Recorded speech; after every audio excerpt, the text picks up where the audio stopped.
स्पष्ट रूप से महिलाएं समझ रही हैं, और जिस समय मोदी जी बोल रहे थे बीच में कोई बोल दे रहा था तुरंत टोक रही थी। और मैं समझता हूं नरेंद्र मोदी जी के जो चेहरे का दर्द है वो महिलाएं समझ पा रही हैं आज। लेकिन मनोज जी, पीएम ने जो कहा और जो चेहरे का जो भाव था उसमें वो एक हौसला ही अभी दिख रहा था। वो ऐसा नहीं दिख रहा था कि राहुल गांधी जिस प्रकार की बातें कर रहे थे कि अभी का एक नंबर्स का कुछ अरेंजमेंट कर लिया तो उन्होंने रास्ता रोक दिया। पीएम के हौसले में तो कोई कमी नजर नहीं आ रही थी कि वो इस काम को करेंगे ज़रूर और आगे भी करेंगे। जितनी महिलाएं बैठी हैं, पता नहीं क्यों उनकी बहुत सारी आवाज़ में नहीं सुन रहा हूँ, लेकिन ऐसा लग रहा है कि शायद वो कहना चाह रही होंगी कि मनोज जी कुछ सुरीले अंदाज में कहते ना, पीएम ने जो कुछ कहा उसको और सुरीले अंदाज में कुछ अभिव्यक्त करते तो शायद उनको और मजा आता।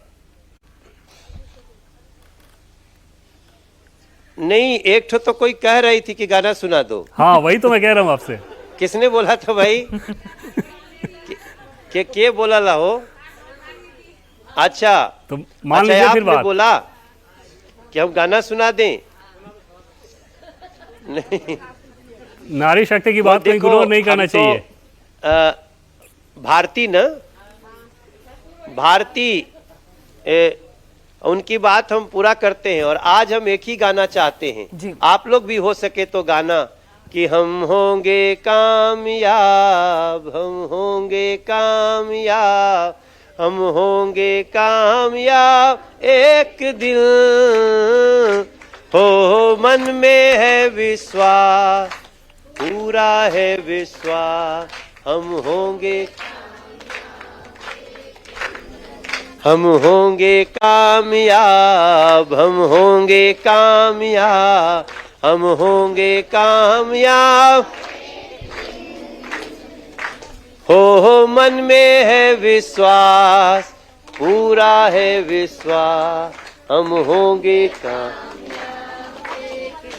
हर बहन गा रही है और हमारा भी विश्वास है, मोदी जी का भी विश्वास है। और मोदी जी, मैं एक देश के नागरिक के रूप में बोलता हूं इन बहनों की भावनाओं से।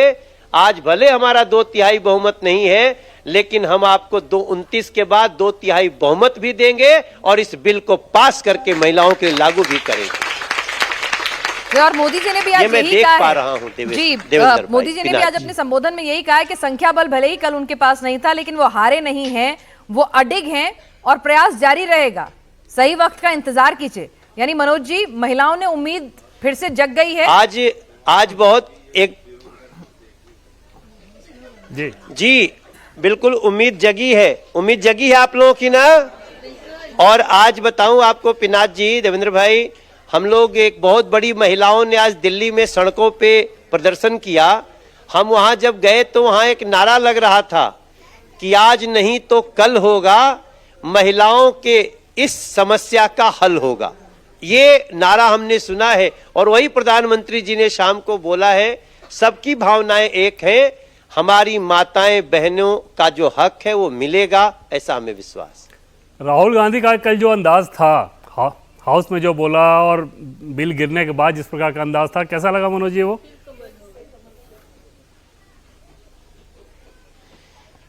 भाई साहब, मैं हैरान था। राहुल गांधी नेता विपक्ष हैं। हमारे ये एसपी बघेल जी हमारे साथ हैं जी, और ये हमसे थोड़ी ही दूर बैठते हैं। जब राहुल गांधी जी बोल रहे थे तो हमें ऐसा लग रहा था कि वो कुछ नशा करके आए हुए हैं आज संसद में जी। हमें उनके किसी भी एक्शन से नहीं लग रहा था कि वो भारत की संसद में नेता प्रतिपक्ष हैं। और मैं इससे ज्यादा कुछ शब्द नहीं बोलना चाहता हूं, लेकिन मुझे लगता है कि वो जो देश विरोधी लोगों की जो एक भावना है संवैधानिक संस्थाओं को कमजोर करने की, वो कल राहुल गांधी जी ने सदन के अंदर किया। जी मनोज जी, बिल पास नहीं था, ठीक है, आपको सरकार का साथ नहीं देना था, आपकी अपनी आइडियोलॉजी है, आपकी अपनी सोच है, समझ में आता है। लेकिन कम से कम महिलाओं को अगर उनका हक नहीं मिल पा रहा है आपके आइडियोलॉजिकल डिफरेंस की वजह से, आप उसका जश्न तो मत मनाइए ना। थोड़ी संवेदनशीलता रख लेते कि ठीक है भाई, चाहते तो हम भी हैं, उसे जीत मत बताइए। कम से कम इतना कर सकते थे जिसका जिक्र आज प्रधानमंत्री ने अपने संबोधन में भी किया।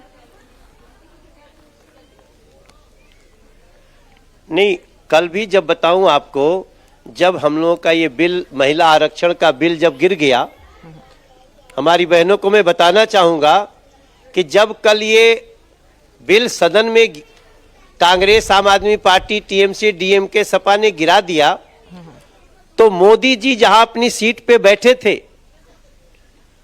कम से कम 7-8 सेकंड तक तो जैसे वो उनके चेहरे को आप देखेंगे, वीडियो देखेंगे, उनके चेहरे पे जो भाव था दर्द का, जी, और उसके बाद जितने लोग महिला आरक्षण का बिल गिराए थे वो जश्न मना रहे थे, वो जय घोष कर रहे थे। इस मामले में तिवारी जी मैं एक बात कहना चाहूंगा। एसपी भाई कुछ कह रहे हैं। जी जी जरूर। महिलाओं की बात एक जगजाहिर है कि वो एहसान और अपमान दोनों याद रखती हैं। तो मोदी जी उनको लोकसभा विधानसभा में 33% पहुंचाकर सत्ता की चाबी दे रहे थे, इस एहसान को याद रखेंगी, और कल जो उनके इस अधिकार को विपक्ष ने छीना है, इस अपमान को भी वो हमेशा याद रखेंगी।